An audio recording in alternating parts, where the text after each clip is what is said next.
नमस्कार दोस्तों, आपका स्वागत है अपने YouTube channel P for portfolio में। आज हम बात करने वाले हैं पेट्रोनेट एलएनजी के बारे में। इसका फंडामेंटल एनालिसिस करेंगे और साथ ही साथ समझने की कोशिश करेंगे क्या ये इंद्रप्रस्थ गैस लिमिटेड यानी कि आईजीएल से बेटर ऑप्शन है इन्वेस्टमेंट के लिए या फिर हमें यहाँ पर अवॉइड करना चाहिए, इसके बारे में बातचीत करेंगे। लेकिन उससे पहले अगर आपने चैनल को सब्सक्राइब नहीं किया है तो प्लीज़ सब्सक्राइब कीजिए और रेगुलर अपडेट्स पाने के लिए नोटिफिकेशन बेल को प्रेस कीजिए। साथ ही साथ टेलीग्राम चैनल को भी ज्वाइन कीजिए जिसकी लिंक डिस्क्रिप्शन बॉक्स में दी गई है। अगर बात करें कंपनी के प्रोफाइल के बारे में तो नाम से ही पता चलता है, पेट्रोनेट एलएनजी से नाम से ही पता चलता है लिक्विफाइड नेचुरल गैस में काम करने वाली एक कंपनी है। इसलिए हम स्टॉक पर डायरेक्ट बातचीत शुरू करेंगे। तो स्टॉक एक लार्ज कैप स्टॉक है, 36,000 करोड़ के आसपास की मार्केट कैप है, 249 लास्ट ट्रेडेड प्राइस है जो कि 2.42% ऊपर दिखाई दिया है। अगर बात करें रिटर्न्स के प्रोफाइल के बारे में तो स्टॉक 1 वीक में हमें 1% नेगेटिव रिटर्न्स दे चुका है।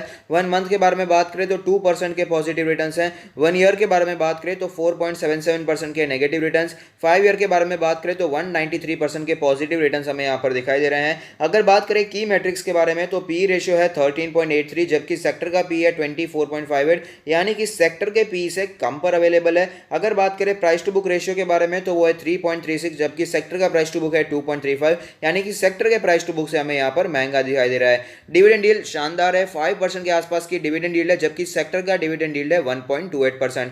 कंपनी का फाइनेंशियल ट्रेंड भी देख लेते हैं तो आप देख पाएंगे रेवेन्यू और प्रॉफिट दोनों में ही हमें यहां पर बढ़ोतरी देखने को मिल रही है। यहां पर दोनों ही ऊपर जाते हुए नजर आ रहे हैं। हालांकि 2019 के मुकाबले यहां पर 2020 में थोड़ी सी गिरावट दोनों में ही देखने को मिल रही है। हालांकि प्रॉफिट यहां पर ऊपर जाता हुआ नजर आता है। आप देख पाएंगे 2019 में रेवेन्यू 38.92 करोड़ थी और वो कम होकर 35.83 करोड़ हो गई, लेकिन प्रॉफिट में बढ़ोतरी देखने को मिली है। 2.23 करोड़ का प्रॉफिट था जो कि बढ़कर 2.7 करोड़ के आसपास हो चुका है।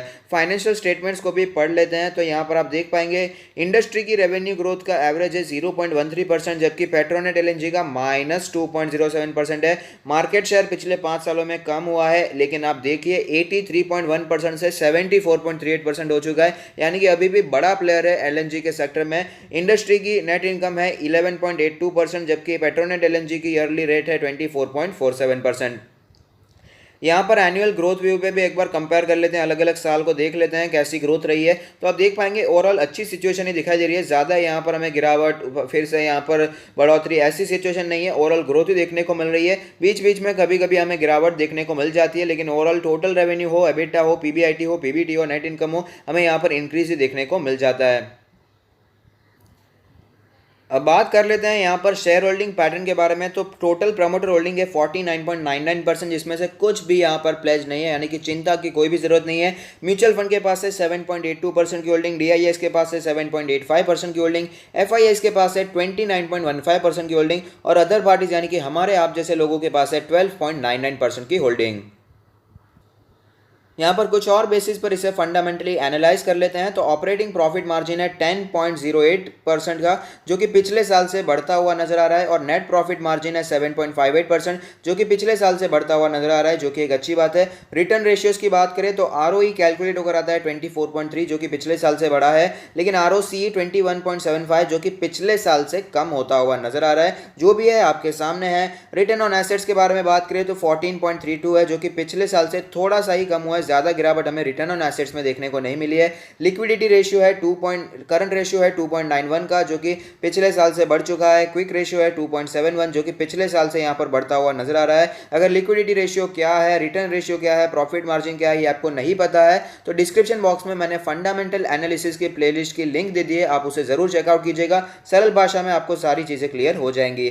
डेट टू इक्विटी रेशियो के बारे में बात करें तो हम कह सकते हैं ऑलमोस्ट डेट फ्री कंपनी है, 0.01 का ही डेट टू इक्विटी रेशियो दिखाई दे रहा है। इंटरेस्ट कवरेज रेशियो है 8.87 जो कि पिछले साल से कम हुआ है। ये रेशियो जितना ज्यादा होता है उतना ही अच्छा होता है, और डेट टू इक्विटी रेशियो जितना कम होता है उतना ही अच्छा होता है। तो यहाँ पर इंटरेस्ट कवरेज रेशियो में गिरावट देखने को मिल रही है, जो भी है आपके सामने है। एसेट टर्नओवर रेशियो जितना ज्यादा होता है उतना ही अच्छा होता है। 187.9 का एसेट टर्नओवर रेशियो देखने को मिल रहा है जो कि पिछले साल से कम हुआ है, हालांकि ये रेशियो भी बुरा नहीं है। इन्वेंट्री टर्नओवर रेशियो है 73.72 जो कि पिछले साल से बढ़ता हुआ नजर आ रहा है, अच्छी बात है। यहाँ पर पॉजिटिव चीज हमें दिखाई दे रही है।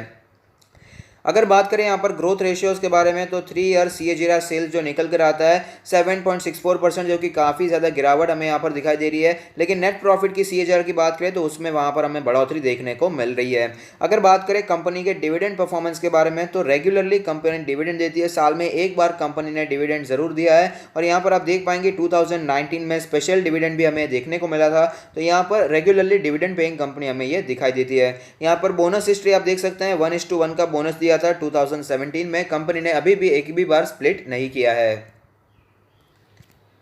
तो आप देख सकते हैं कि हम पेट्रोनेट LNG के ऑल टाइम चार्ट पर आ चुके हैं, जहां पर हमें पता चलता है कि ग्रोथ वाला स्टॉक यहां पर दिखाई दे रहा है। अच्छी खासी ग्रोथ हमें दिखाई है। 2004 के आसपास इसकी लिस्टिंग हुई थी और उसके बाद अच्छी ग्रोथ भी हमें देखने को मिल चुकी है। और आप देख सकते हैं ज़्यादा गिरावट कहीं कहीं पर भी हमें देखने को नहीं मिल रही है। नॉर्मली जब भी इसमें गिरावट होती है तो 20 मंथ्स का EMA और 50 मंथ्स का EMA इसके लिए अच्छा सपोर्ट हमें दिखाई देता है। और उसके बाद वापस हमें यहाँ पर तेज़ी कंटिन्यू रहती हुई भी नजर आ रही है। लेकिन इस बार कुछ गिरावट कुछ ज़्यादा ही हो चुकी थी। 100 डेज का जो मंथ का एवरेज निकल कर आता है उसके आसपास स्टॉक ने सपोर्ट लिया था और उसके बाद हमें रिकवरी दिखाई थी। अगर बात करें यहाँ पर पिछले 2 कैंडल्स के बारे में तो यहाँ पर बियरिश कैंडल्स हमें बनती हुई नजर आ रही है। आप देख पाएंगे अगस्त के मंथ की जो कैंडल बनती हुई नजर आ रही है, एक बियरिश कैंडल है। यहाँ पर ओपन हुआ, उसके बाद काफी ज्यादा तेजी देखने को मिली, लेकिन वहां पर गिरावट देखने को मिली थी। और हमें वहां पर गिरावट के बाद थोड़ी सी रिकवरी आई, लेकिन ओपनिंग प्राइस से यहाँ पर नीचे ही हमें क्लोजिंग देखने को मिली। तो ओवरऑल हम कह सकते हैं यहाँ पर बियरिश कैंडल हमें अगस्त के महीने में देखने को मिल चुकी है। यहाँ पर अगर बात करें डेली चार्ट्स पर तो आप देख पाएंगे डेली चार्ट्स में यहाँ पर थोड़ी सी गिरावट हमें दिखाई दे रही है। अब बात करें यहाँ पर क्या IGL से बेटर चॉइस है या नहीं, क्या हमें पेट्रोनेट LNG में इन्वेस्ट करना चाहिए और IGL को छोड़ देना चाहिए, तो ये मैं आपको होमवर्क देना चाहूँगा। आप भी अपनी तरफ से एनालाइज कीजिए। यहाँ पर मैं आपको फाइनेंशियल ट्रेंड देखने को कहूँगा। टिकर टेप की वेबसाइट पर आप विजिट कर सकते हैं, उसकी ऐप भी है, वहाँ पर भी आप चेकआउट कर सकते हैं। वहाँ पर आप देखिए पेट्रोनेट LNG का रेवेन्यू कितना है और साथ ही साथ IGL का रेवेन्यू कितना है, और प्रॉफिट्स को भी कंपेयर कीजिए।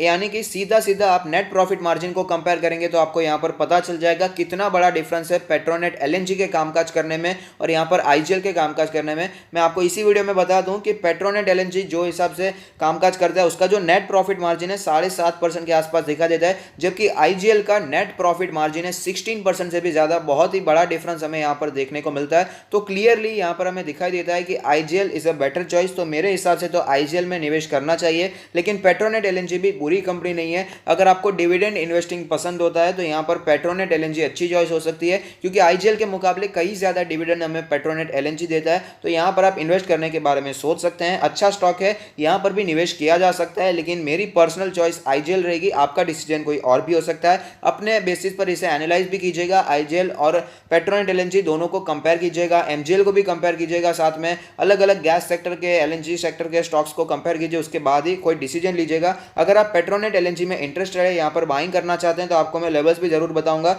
जो एग्रेसिव इन्वेस्टर हैं, जो एक्टिव इन्वेस्टर हैं, वो 230 से 250 के आसपास बाइंग के बारे में सोच सकते हैं। यहाँ पर लॉन्ग टर्म के लिए कोई बुरा स्टॉक नहीं है। लेकिन अगर बात करें कंजर्वेटिव इन्वेस्टर के बारे में तो उनके लिए जो लेवल है वो है 200 से 220 के आसपास का लेवल। अगर आप वेट करना चाहते हैं तो 200 से 220 के लेवल के आसपास का वेट कर सकते हैं और यहाँ पर बाइंग इनिशिएट करने के बारे में सोच सकते हैं।